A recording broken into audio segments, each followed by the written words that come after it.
নিয়ে খুলনা তুলে রাখতে চাই এবং এই অতিরিক্ত ভার উপলব্ধি করেছি যে আমাদের এই আমরা যারা শিক্ষার্থী আছি আমাদের প্রতিদিনই একটা দুর্গন্ধ পরে জনসাধারণের চাপ। আজকে খুলনা শহরে চলাচলের জন্য যে অবস্থা, এক হলো পরিবহন সংকট, আরেকটা হলো রাস্তার অবস্থা। বিভাগীয় একটা শহর যেখানে গণপরিবহন নাই বললেই চলে, খুবই সীমিত, যেটা হয়তো 2-4 ঘন্টা পর একটা যায়।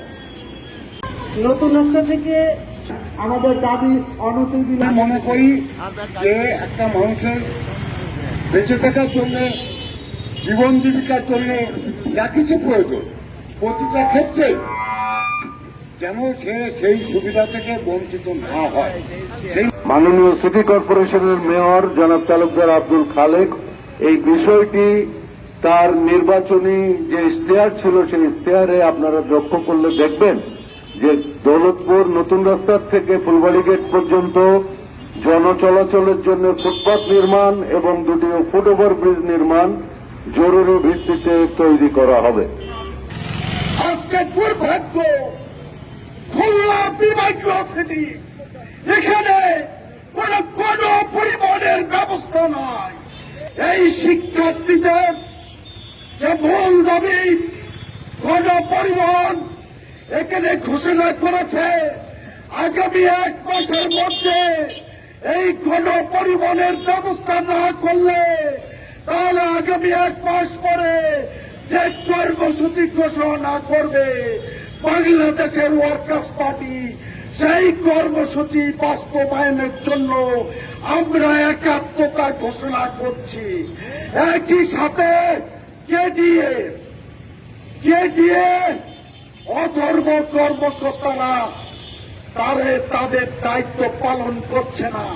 অবহেলিত বঞ্চিত খুলনা একটা বিভাগীয় শহর হওয়া সত্ত্বেও পরিকল্পিতভাবে এই খুলনা শহরকে গড়ে তোলা হয় নাই।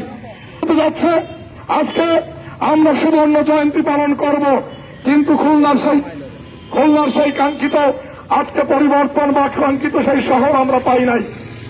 দীর্ঘকাল ধরে বিভিন্ন রাজনৈতিক পরিবর্তনে সরকার পরিবর্তন হয়েছে, কিন্তু খুলনার ভাগ্য উন্নয়ন হয় নাই, খুলনার গণমানুষের কোনো উন্নতি হয় নাই, খুলনা শহরের কোনো উন্নয়ন হয় নাই, এটা আমরা জানি।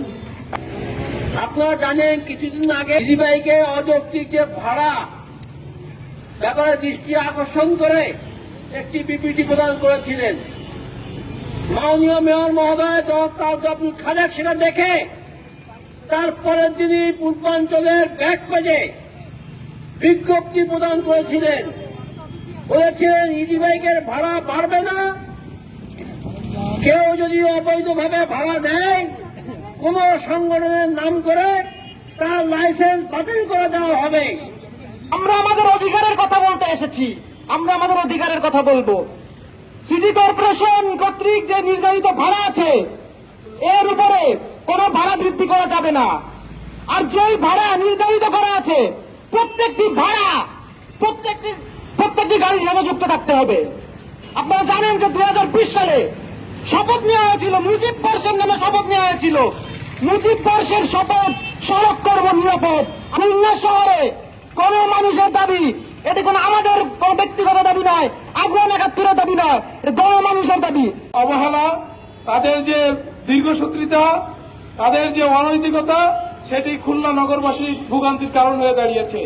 কেডিএ যদি আগামী 1 মাসের মধ্যে তাদের যে নির্ধারিত যে কর্মসূচিগুলো আছে, যে কর্মকাণ্ডগুলো পরিচালনা করার কথা আছে, সেটি যদি করানো হয় আগামী 30 তারিখে আমরা কেডিএর সামনে অবস্থান কর্মসূচি গ্রহণ করব। নতুন রাস্তা থেকে